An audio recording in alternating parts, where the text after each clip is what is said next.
السلام علیکم ویور، کیسے ہیں آپ سب؟ آئی ہوپ کہ آپ سب ٹھیک ہوں گے۔ جن ویور اور دوستوں نے ہمارے چینل کو لائک اور سبسکرائب نہیں کیا، جلدی جلدی ہمارے چینل کو سبسکرائب کر دیں۔ آج آپ سے پھر ہم سردار لیاری ٹاؤن کے حوالے سے ایک سٹوری شیئر کرنے والے ہیں۔ سردار عزیر جان بلوچ کسی تعارف کے محتاج نہیں۔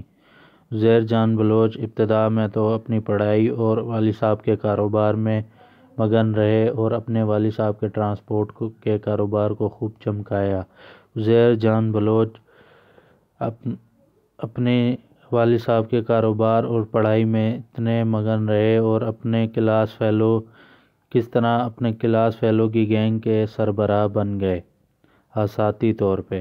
عزیر جان ابتدا میں تو ارشد پپو اور رحمان کے بڑے قریب ترین دوستوں میں جانے جاتے رہے، اور اس کے بعد ارشد پپو نے عزیر کے کس طرح والد کا مرڈر کیا اور عزیر اور رحمان کس طرح ارشد کے دشمن بن گئے اور ایک آساتی طور پہ اپنے قریبی دوست کی گینگ کا سربراہ بن گئے۔ ایک پڑھا لکھا نوجوان کس طرح امن کمیٹی کا چیئرمین بنا اور 2008 میں منظر عام پر آیا۔ 2008 میں ذوالفقار مرزا نے فل پشت پناہی کی سردار عزیر جان بلوچ کی۔ جو اس کے خواب تھے، جو اس نے سوچا ہوا تھا، وہ سب کو عملی جامہ پہنانے کے لیے ذوالفقار مرزا نے اہم کردار ادا کیا۔ ابتدا میں تو امن کمیٹی، بزرگ کمیٹی کے نام پر انہوں نے کمیٹیاں بنائیں اور ان کو خود ہیڈ کرنے لگے۔ پگ بندی اور سرداری نظام کے حوالے سے وہ اپنے آپ کو سردار کہلانے لگے۔ لیاری میں جو چاہتے وہ ہو جاتا۔ عزیر غریبوں کے ہمدرد اور فل پاورفل ہو چکے تھے اور مختلف پارٹی اور مختلف شخصیات نے عزیر کی بھرپور سپورٹ اور ان کی بھرپور رسپیکٹ کی۔ کوئی پارٹی کہتی عزیر ہمارے پاس آ جائیں، نون لیگ کہتی ہمارے پاس آ جائیں، پیپلز پارٹی کہتی ہمارے پاس آ جائیں، تحریک انصاف کہتی ہمارے پاس آ جائیں۔ تو عزیر جان بلوچ جو چاہتا وہ کر بیٹھتا۔ عزیر جان بلوچ اپنی سرداری نظام قائم رکھنا چاہتا تھا لائف ٹائم کے لیے۔ وہ بزرگ کمیٹی کو بھی ٹائم دے رہا تھا اور اپنی سیاست کو بھی اور اپنے بزنس کو بھی۔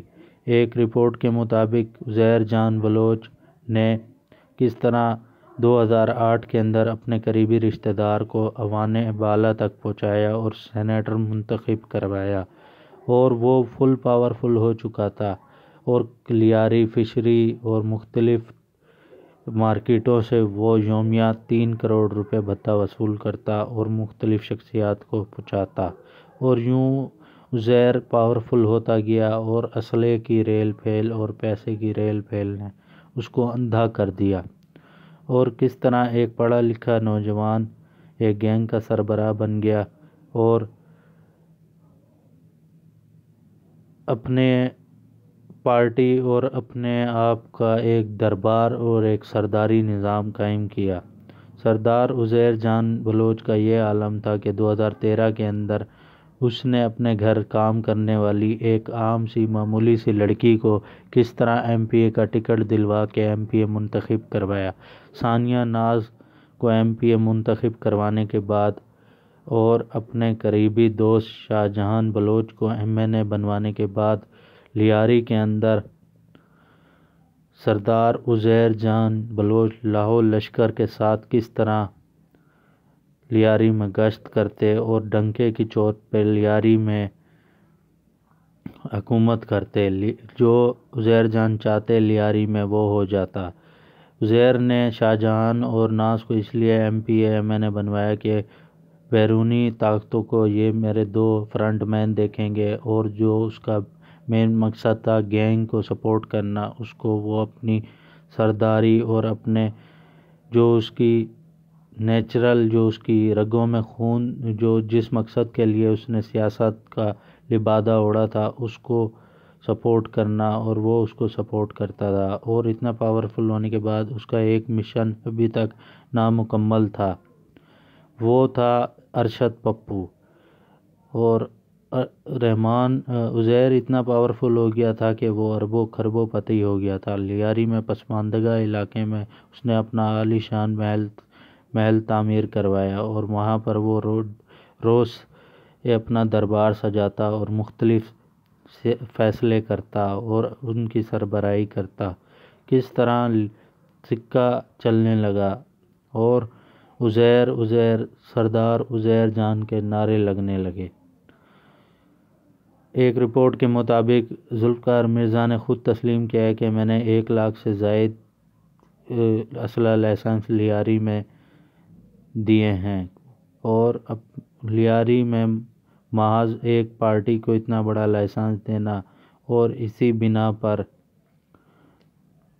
عزیر کا نام مختلف مقدمات میں بھی آنے لگا، اور عزیر ایک ایجنسیوں اور قانون نافذ کرنے والے اداروں کی ہٹ لسٹ پہ آ گیا۔ اور عزیر کا زوال اس ٹائم شروع ہوا جب عزیر نے اپنے والد کے جو بدلہ تھا اس کو چکانے کے لیے ارشد پپو کی لاش کے ساتھ بے رحمتی کی، اور کس طرح اس کے سر کے ساتھ فٹ بالیں کھیلیں۔ ہر عروج کا ایک زوال ہوتا ہے، اور پھر 2016 کے اندر عزیر جان بلوچ منظر عام سے غائب ہو گئے، اور لیاری کو وہ خیر بات کہہ گئے، اور وہ روپیشی کی زندگی گزارنے لگے۔ پاکستان اور ایران کے بارڈر پر کس طرح عزیر جان بلوچ کو گرفتار کیا رینجرز نے، اور کس طرح ان کو تحویل میں لینے کے بعد آج کل وہ قانون نافذ کرنے والے اداروں کی تحویل میں ہیں اور اپنے گناہوں کی سزا بھگت رہے ہیں۔ ہمارا ولاگ کیسا لگا آپ نے ضرور بتانا ہے۔ اللہ حافظ۔